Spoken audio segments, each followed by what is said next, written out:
રાજ્યના ખેડૂતોને મોટો ઝટકો ઇફકોએ રાસાયણિક ખાતરના ભાવમાં કર્યો વધારો પ્રતિ 50 કિલોના ભાવમાં 250 રૂપિયાનો ભાવ વધારો એનપીકે 102626ના ભાવમાં રૂપિયા 250નો વધારો કરવામાં આવ્યો છે તો એનપીકે 123216ના ભાવમાં રૂપિયા 250નો વધારો કરવામાં આવ્યો છે પ્રતિ 50 કિલો ખાતરની થેલીના ભાવ થયા 1720 રૂપિયા 3 જાન્યુઆરીથી નવો ભાવ વધારો બન્યો અમલી ખેત ઉત્પાદનના ખર્ચમાં પણ વધારો થશે રવિ અને ખરીફ વાવેતરમાં રાસાયણિક ખાતરનો થાય છે ઉપયોગ રાજ્યમાં અંદાજે 7 લાખ મેટ્રિક ટન ખાતરની રહે છે ખપત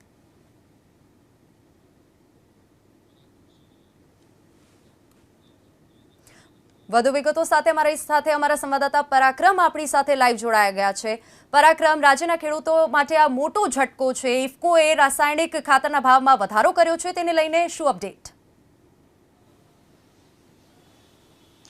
ચોક્કસ આ વધારો રેકોર્ડ બ્રેક વધારો કહી શકાય અને ખેડૂતો માટે ખૂબ માઠા સમાચાર એટલા માટે કહી શકાય એક તરફ અલગ અલગ જણસના ખેડૂતોને પૂરતા ભાવ મળતા નથી ખૂબ ઓછા ભાવ મળે છે અલગ અલગ ગામના સૌરાષ્ટ્રના ખેડૂતો આપણી સાથે છે રાજકોટ બેડી માર્કેટિંગ યાર્ડ અમે પહોંચ્યા છીએ તમે શું કહેશો એક સાથે 250 રૂપિયાનો વધારો કર્યો છે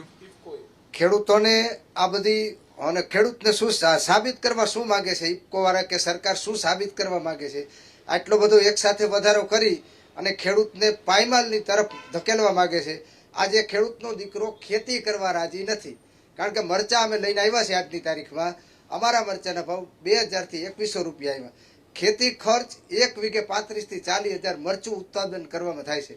દર વર્ષની ઘોડે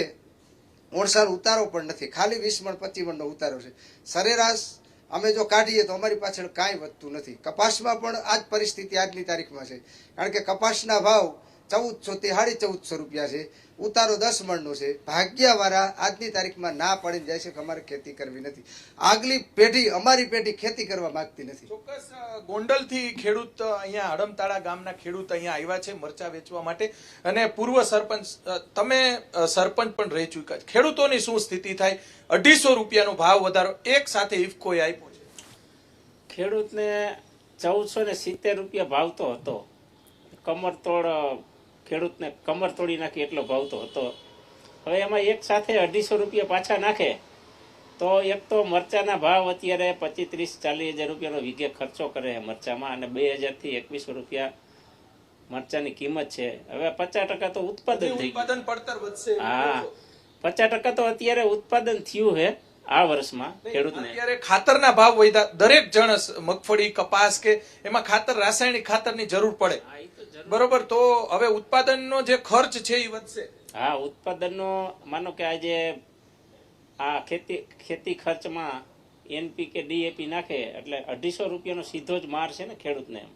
બરોબર તમે શું કહેવા માંગશો તમે એક યુવાન ખેડૂત છો મારું ગામ મોવિયા તાલુકો ગોંડલ જિલ્લો રાજકોટ હું અહીંયા બેડી માર્કેટિંગ યાર્ડમાં મરચા લઈને આવ્યો છું આ ઇફકો કંપની વાળા જે એક બેગે 250 રૂપિયા જે ભાવ વધારો નાખે છે તમામ જણસીના અમને ભાવ મળતા નથી એકથી આ એક માનો કે ઇફકો કંપની છે એ આજે એક ખાતરની થેલીમાં 250 રૂપિયા ખેડૂતને દામ વધારે આપે છે હાલમાં 1470 રૂપિયાના ભાવ હતા અત્યારે 250 નાખે એટલે 1750-1700 ની આજુબાજુના ભાવ થાય તો એક થેલીએથી અમારા કોઈ એક વીઘામાં 2 વીઘામાં પથરાવાનું નથી આજે ખેડૂતની પોઝિશન પૂરેપૂરી નીલ થઈ ગયેલી છે આ વર્ષે તો હાવ એટલે હાવ કોઈ ખેતી કરવા માંગતું નથી ખેડૂત ચોક્કસ તમે શું કહેવા માંગશો કેટલો ખર્ચો વધી જશે અંદાજે વીઘે 5,000 નો ખર્ચો પ્લસ થશે કારણ કે દરેકની અંદર અમારે જે વીઘાના હિસાબે ખાતરનું અમે ઉત્પાદન એક વીઘે તમે મરચા કે ડુંગળી કે મગફળી કે આપણે જે સૌરાષ્ટ્રમાં પાકો વાવે કપાસ આમાં એક વીઘે કેટલો ખર્ચ વધે એક વીઘે યુરિયાની એક થેલી જોઈ એ પછી ડીએપી અમે 3 વખત નાખી એટલે એ 3 થેલીનું વીઘે 4 થેલી જેવો ખર્ચ આવે અને આ વધારો કરતા 1,000 તો સીધો ખર્ચ વધી ગયો તદ ઉપરાંત આવા ખાતરના ભાવ વધારવાથી ખેડૂતનો દીકરો આજે પાયમાલ થઈ ગયો છે અને ખેડૂતના દીકરાનો એટલે વેચવા માંડ્યા છે બધા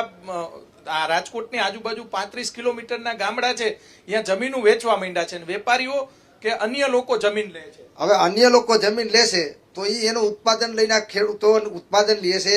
આ દુનિયાને નભાડે છે. આજ મારો છોકરો ખેતી કરવા મજૂરી કરવા માંગે છે, ખેતી નથી કરતો, કારણ કે અમારે ખેતીની અંદર એક પણ પૈસો વધતો નથી. કરજદાર થઈ ગયો ખેડૂત. આજ મંડળીઓ ઉપાડીને ખેતી કરે છે, છતાંય મંડળીમાંથી ભલે વ્યાજ મુક્ત નથી થતો, તો ખેડૂત જાહે ક્યાં? અને આ દુનિયા નાપશે કેવી રીતે ખેડૂત વગર? આ કોઈ ફેક્ટરીમાં અનાજ નહીં પેદા થાય, મરચા પેદા નહીં થાય. સરકારને આ અમારી વાત પહોંચાડો સરકાર સુધી કે ખેતીની અંદર સરકાર જોતી જ હશે. તમે બોલો. સરકાર કદાચ જોતી હોય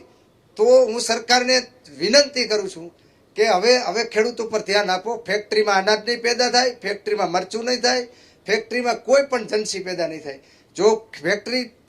જ કર્યા રાખશે તો ખેતી કોણ કરશે?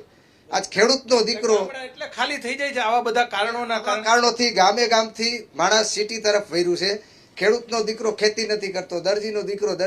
દરજી કામ કરે, હોનીનો દીકરો હોની કામ કરે. ખેતી એક વસ્તુ એવી છે કે હવે ખેડૂત મૂકીને ભાગ્યો છે, કારણ કે એના છોકરા વાંઢા રહીએ છે. જી હવે જી કોઈ પરાક્રમ. વસ્તુ વધતી નથી ખેડૂત વાહે. આજ અમારી દીકરીના લગ્ન કરવા હોય તો અમે બહુ પસ્તાય છીએ કેવી રીતે કરવા. આજની તારીખમાં આ મરચા અમે વાવ્યા હોય સાહેબ, ત્યારે અમે એવું નક્કી કર્યું કે આમાંથી 2 લાખ વળતર મળશે, પરાક્રમ. 50,000 ની નુકસાની ગઈ. શું કરવું? આ ભાવ, આ ખેતીના ખર્ચ, દવાનો ખર્ચ, દવામાં ખબર નથી પડતી ખેડૂતને. જે ભાવ હોય દવા નહીં ભરી દેવા પડે છે.